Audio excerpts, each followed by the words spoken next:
My biggest motivation was to save electricity. When you've lived in Phoenix, you know the worth of a kilowatt. So when Chris Ulrich moved from Arizona to Bellevue, his eyes immediately saw money pouring down a drain. Money in the form of wasted electricity. I looked and saw we had a whole bunch of 100-watt bulbs and said, we got to do something different here. I chose the Lumitech fixture because of the design and the light output. Down in the corridors, it made the lighting levels actually higher with less wattage. Chris replaced all the 100-watt incandescents in corridors and elevators with 15, 13, and 9-watt compact fluorescent. These lamps have integrated ballast and screw right into existing fixtures. Downlights in the lobby were also made more efficient with compact metal halides. Outside, incandescents were replaced with 50-watt high-pressure sodium lamps. These produced the same amount of light as a 200-watt incandescent. Chris found he actually improved illumination while saving money. Payback was 6 months to a year.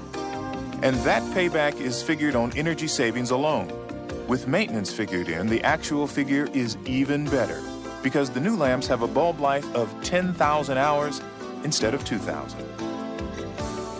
Lower maintenance, better illumination, less energy. Nobody said it would be easy, but it is.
No compromise. That was the goal at Seattle's Westlake Center, a mixed-use building combining a shopping mall and a 24-story high-rise. Located in Seattle's downtown core, where competition for tenants is fierce, the project posed a two-edged challenge: meet strict energy codes, but keep illumination levels high enough to attract retail tenants. The mechanical consultants, Kaufman Engineering, decided to meet the code by keeping power density in the office tower no higher than 1.2 watts per square foot.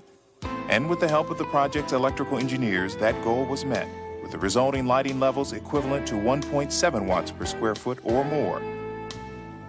We've used the 2x4 3-lamp Octron fixtures for general use, and where we didn't need a 2x4 and needed a little light pickup, we used 2x2 fixtures. And all of the fluorescent fixtures have electronic ballasts.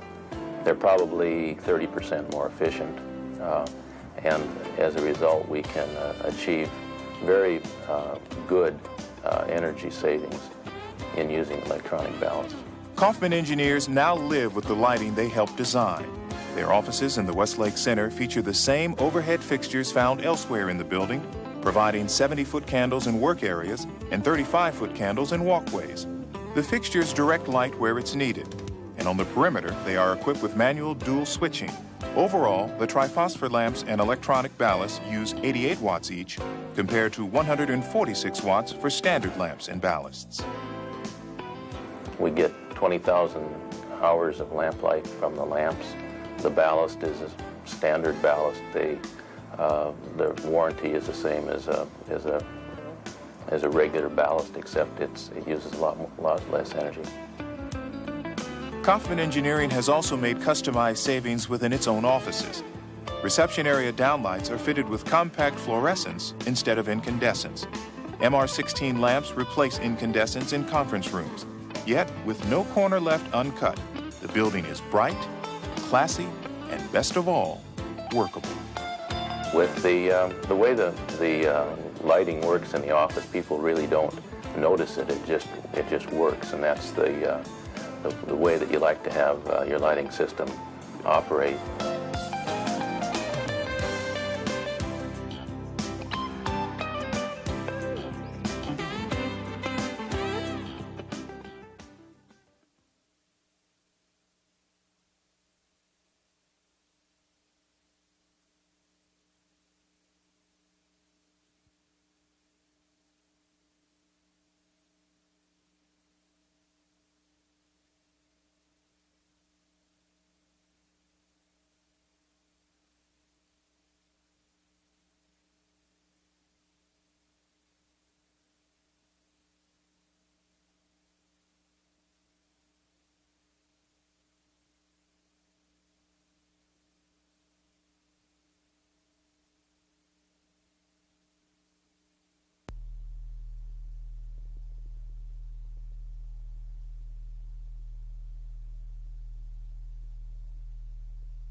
Spacious, open, bright. These are the impressions that most people form when they see General Telephone and Electric's Northwest corporate headquarters. What most casual visitors don't know is that the lighting in this building is designed to make the most of daylight sources. When sunshine flows into the double-glazed tinted windows, or when it brightens the skylights in the building's two central atria, the building technicians simply sit back and let a high-tech control system do the work. This is General Electric lighting automated system. It's kind of like a sophisticated time clock for our lighting control in the building. When the exterior light is high, well, we can turn down to either 1, 2, or 3 tubes, or actually turn the light off if it was that bright. Photocells control 2x2 3-lamp parabolic fixtures. These Octron tubes provide 40-foot candles at desk height and are supplemented by task lighting. Elsewhere in the building are fluorescent wall washers and neon accents. There are also occupancy sensors in the conference rooms. But the heart of the system is the computerized central control. And what I like about it is that it is fully automated, yet the tenants have priority. So that if an individual person needs to control his section of lighting for some reason, then he can call up a number on the phone, enter his section number, and he can either turn the lights off or turn the lights on, however it's needed. And another thing I like about it is that it's so dependable. Through the programming in the computer, in the microprocessor, we can go through self-checks of the system, so we can pinpoint where the problems are, and that's really nice. GTE has discovered only 2 drawbacks to the system. First, because some windows have fiberglass blinds, the photocells inside the building do not always dim the perimeter lighting as they should. And although the Octron tubes use only 28 watts, GTE made the decision to do without electronic ballast and accept a shorter tube life. With the low energy costs that we confront here in the Northwest, that's a little bit of a problem relative to payback. And for that reason, we didn't go to electronic ballasts. However, I think that it would have been wise for us to have done that due to the fact that we would have had an extended life on both the tubes and the ballasts. As costs rise, we're going to find that we can prove payback on a lot more systems like that.